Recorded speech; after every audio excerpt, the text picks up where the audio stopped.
வணக்கம். பிரிட்டிஷ் காலத்துல ஒரு சிப்பாய் வந்து ஒரு இந்தியன வந்து பலார்ன்னு ஒரு அறை போட்டிருக்காரு. அவரு அறைஞ்ச உடனே இந்திய இளைஞன் திருப்பி பல்லார்ன்னு ஓங்கி வேகமா அறைஞ்சிட்டாரு. அவரு பொறி கலங்கி போயிட்டாரு அந்த சிப்பாய். "ஹவ் டேர் யூ" அப்படின்னு சொல்லிட்டு பெரிய ஹையர் ஆஃபீஷியல் கிட்ட போய் கம்ப்ளைண்ட் பண்ணியிருக்காரு.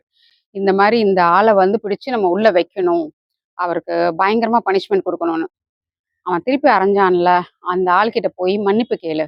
இந்தா ரூ. 10,000 குடுத்துட்டு வா அப்படின்னு சொன்னோன்னா, அவருக்கு ஷாக் ஆயிடுச்சு. என்னது? அது எது? நான் ஏன் மன்னிப்பு கேட்கணும் அப்படின்னு சொல்லி அவர் ஒரே கத்து. ரொம்ப வருத்தமா கேட்டிருக்காரு. ஆபீசர் சொன்னாரு, போ நான் சொல்றத செய் அப்படின்னு. அவர் போய் மன்னிப்பு கேட்டு ரூ. 10,000 குடுத்துட்டு வந்துட்டாரு. 10 வருஷம் கழிச்சு சிப்பாய் கிட்ட கேட்டாரு, ஞாபகம் இருக்கா? உன்னை ஒரு இந்தியன் ஒரு அறை விட்டாருன்னு சொன்னீங்கல்ல, ஞாபகம் இருக்கான்னு? How can I forget? I remember so well அப்படின்னு சொன்ன உடனே, கோ. இப்போ அவர்கிட்ட போய் அடி என்ன வேணா பண்ணு அப்படின்னு சொன்னா. அதே இளைஞனை தேடி கண்டுபிடிச்சு ஒரு அரை மட்டும் உடல்ல கனாபினான்னு அடிச்சிருக்கிறாரு. அந்த இந்தியன் அவர் அந்த 10,000 வச்சு பெரிய வியாபாரத்தை பெருக்கி இன்னும் பல மடங்கா பெருக்கி பெரிய ஆளுமையா ஆயிட்டாரு. அதனால அவர் திருப்பி அடிக்கல. ஏன்? ஏன்னா அவருக்கு இப்ப நாட்டு மேல பற்று இல்ல. நாட்டுக்காக, மண்ணுக்காக, என்னோட மக்களுக்காக நான் போராடணும்னு நினைக்கல இப்போ. இப்போ போராட்டம்லாம் என் பணம் பத்திரமா இருக்கணும். நான் இன்னும் என் பணத்தை பெருக்கணும். அதுதான் நோக்கம். இதுதான் இப்ப எல்லா இடத்துலயும் நடத்திட்டு இருக்கிறாங்க. எல்லா அந்த யூதர்கள், இந்த கார்ப்பரேட், இந்த கட்சிகள் எல்லாத்தையும் வச்சு அது நடத்துறதே அதுதான்.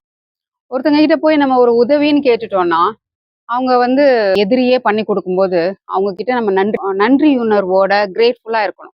அதனால அவங்க திருப்பி அடிக்க மாட்டாங்க. திருப்பி எதுவும் சொல்ல மாட்டாங்க. அந்த ஸ்டாட்டிஸ்டிக்ஸ தான் யூஸ் பண்றாங்க. அப்பலேருந்து இப்போ வரைக்கும். இதெல்லாம் மாத்தணும். நம்ம தமிழ் மண்ணுக்காக தமிழர்கள் ஏமாறாம, இந்த சதி வலைகள் எல்லாம் சிக்காம, துரோகத்துல எல்லாம் மாட்டிக்காம, நாம மாறி வரணும். அதுக்கான வேலைகளை நாம பண்ணுவோம். தமிழர்கள் தமிழ்நாட்டை ஆளணும். அதுதான் நம்மளோட நோக்கமா இருக்கணும். அதுக்கு எல்லாரும் ஒற்றுமையா இருக்கணும். நம்மள வந்து சாதி வாரியா, இன வாரியா, சாதி வாரியா, இன வாரியா, மதம் வாரியா, இன்னும் சாதிக்குள்ளே கீழ் சாதி, நீ கீழானவன், மேலானவன், நீ பணக்காரன், நான் ஏழையவன் அப்படின்லாம் சொல்லி நம்மளை பிரிச்சு வச்சிருக்கிறாங்க. நம்ம முதல்ல ஒற்றுமை அடையணும். நம்ம எதுலையும் ஏமாறாம, மாட்டிக்காம, சிக்காம இருக்கணும். நன்றி, வணக்கம்.